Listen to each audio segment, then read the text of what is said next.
Ces hommes en blanc tentent de récupérer leurs effets personnels. Nous sommes à l'aéroport de Port-au-Prince, capitale de Haïti, et ces Haïtiens viennent d'être rapatriés dans leur pays en provenance des États-Unis, des migrants clandestins expulsés par Washington.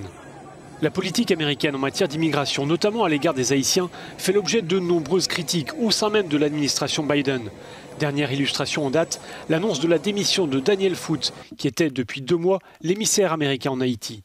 Dans sa lettre de démission, il explique « Je ne m'associerai pas à la décision inhumaine et contre-productive des États-Unis d'expulser des milliers de réfugiés haïtiens et d'immigrants illégaux en Haïti, un pays où nos fonctionnaires sont confinés dans des complexes sécurisés en raison du danger que représentent les gangs armés contrôlant la vie quotidienne. » Fin de citation.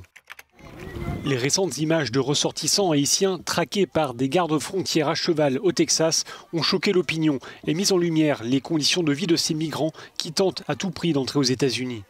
Ils fuient la misère et l'insécurité qui règnent dans leur pays. Certains d'entre eux ont traversé plusieurs pays d'Amérique latine avant de se rapprocher de l'Eldorado américain. Ils sont aujourd'hui des milliers à s'entasser dans des villes mexicaines proches de la frontière américaine. Les autorités mexicaines se sont engagées à ne pas expulser ces migrants.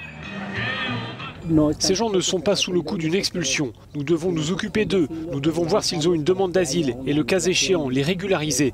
Il faut que les choses se fassent de manière ordonnée. Les États-Unis ont suspendu les expulsions de migrants haïtiens après le séisme qui a frappé l'île à la mi-août, mais ils ont repris ces expulsions le week-end dernier.